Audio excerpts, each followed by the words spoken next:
Hello, everyone. My name is Tyra Hayden, and today I'm going to be talking to you about differentiating instruction and what that is and how you can use it as a teacher in your future classrooms. First off, we kind of went into the definition of what differentiation is. This means tailoring instructions to meet the individual needs of your student, which is very important as a future educator. This can be done in different areas like your content in your classroom, the process for which you teach it, the products that you use, and of course the learning environment of your classroom that you have. This is very important and necessary to help all students learn and succeed the best of their ability. You'll see that you use this quite a bit in your classrooms already, and this is just kind of highlighting what those different things are and again, what you can do in your classrooms. First part, content of differentiating instruction. This is what the student needs to learn and how to get about getting access to the information. So having various reading materials available for your students at their levels. Each and every child's going to be at their own pace when it comes to learning. And so it's important to have the necessary reading materials for them to use.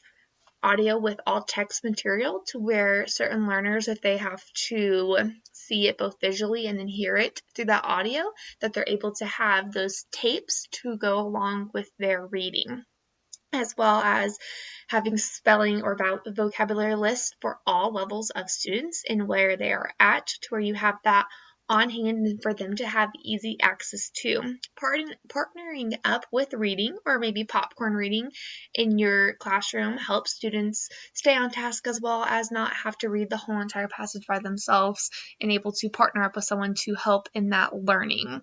Small group meetings over the contents is the last part of this whole entire content area, to where maybe during your centers that I'll talk about a little bit later on, you have an area of time where you go over the content with people in the same learning capacity. So the students who are going to be in the same areas, you have your center times with them to where you go over maybe something you've done earlier or something early in the day that they're either struggling with or just go back over to check their understanding as a teacher. And then we go into the process, different activities that students engage to help make sense of the content. So that extra that you're going to do in your classrooms to check for understanding as well as help the students learn even more. So having activities that have the same important understanding of skills. This can be with your centers that you have and having that kind of cater to maybe what you're learning in that area. Personal agendas, really making sure that with your students you are working with them on their time as well as your time to ensure that you're not pushing a student too fast to go through the learning process, and to have a more hands-on approach with this. Can be done in that centers, once again, having a wide variety of different areas for your all types of learners that you're going to have in your classroom. And then differing lengths of time. Of course, going back to that personal agendas to where they're going to be on their own pace, having lengths of time to where they're able to do this, but you realize that some students are going to be done a lot quicker than others. Products that you use in your classroom that go along with differentiating instruction, that the projects and tasks that is asked the students to do, rehearse, apply, and extend to what he or she has learned. So you're taking that little bit of learning that they've had, you're putting it together with that process of learning, and then you're using products to help push that even further. This can be done with activities to show what they have learned. Maybe they write something out or they draw a picture or make a project, those type of activities. Having rubrics for them to follow along so they know exactly what you're looking for as a teacher, giving them the option to work alone or in groups, or having a wide variety of that working together.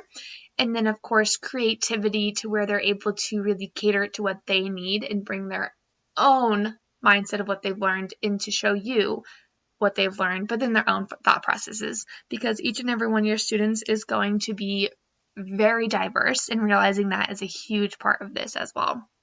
And they're each going to have their own creativity, and being able to utilize that to their learning is so important as a teacher. And then we talk about the learning environment, so your classroom and the setup of it and how you're going to really engage your students in this larger area. You have maybe more quiet workplaces for students that need to work maybe more alone, no distractions, group work areas to where you can work with the students as well as they can work together. Having a really interactive type collaboration is going to be important, but also keeping in mind having those more quiet workplaces for when needed. Reflecting materials of home and culture. Where to go for help when teacher is busy. Are you going to have a pair in your classroom? Are they going to be able to go to a board that shows them what to do, or ask another peer? Those are important things in structuring your classroom. And then understanding the different learners, your diverse learners in your classroom. Do you have someone that needs to sit in a different chair? Do you have a need to have a wheelchair accessible room, like really catering to the different learners that you're going to have, both physically and as well mentally. We move on to the preparation. So with your students, they're going to have a lot of preparation into getting into this kind of learning. You can let them know the kind of resources that they're going to have to help them with their education. This includes paras in that classroom that's going to be there to help you and also be there for the students. Books, different books for their levels, books kind of telling them what's going on, as well as sit-away areas, letting them know that those resources are there for them to go use in this preparation of this different kind of learning. And then you have your classroom can be prepared to be what is needed in this setting. So you have reading areas, work areas, you have visuals all over your classroom, as well as audio tapes to where you're able to have that for that student once again in that content type area. So now we're putting all this together and asking what it looks like. An example of this can include a more group setting with our first example of you ask a question to your students and you have them think of an answer to themselves. Give them some time to do so. When you see everyone's kind of thinking about it, then tell them to turn to their neighbors or in small groups and discuss this question that you had to where they're able to see what their peers did and maybe get some more ideas as well as share in a group to gain some more confidence in sharing their answers in a larger scale. And then you're going to share out to the class. You're going to talk as a whole entire class and kind of come up with different ideas after that collaboration.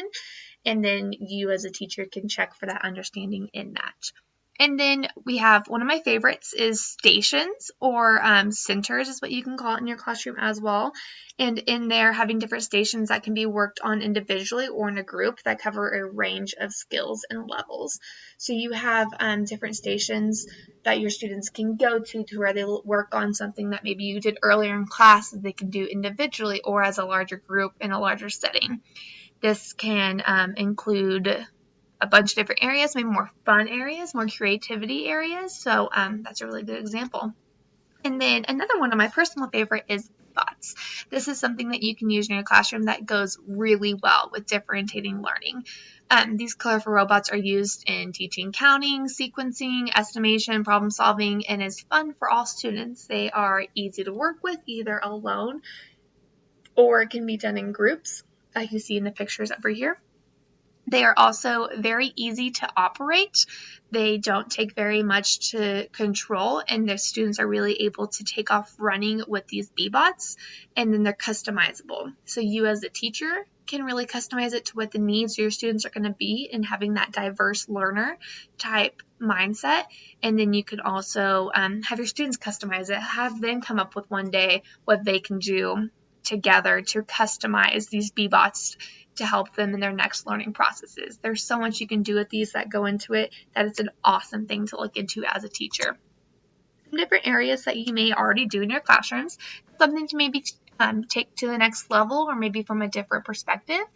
Maybe as a teacher, you deliver your instructions primarily by lecturing. This doesn't follow the differentiating learning because it only has one kind of learner. It's only that auditory to where you're just talking. It isn't very engaging for maybe people who need to move or people that need to see pictures. So as a teacher, you could have videos along with the lecture and then ask questions and discussion throughout, make them do something as a group, have them talk out loud, have the videos, the visuals, maybe the words on the screens as well. There's a lot that you can do in that lecture type setting that really changes it to be what you need. Grouping the students based on last year's achievement test scores. Though this gives you an idea of the ability-wise, it doesn't match up to where they could be this year. There's a lot that happens from the time that they leave our schools and they come back in August. And so doing more recent formative assessments always ongoing is a very important part of this. And then last one that we're going to talk about is giving bonus points for classroom participation.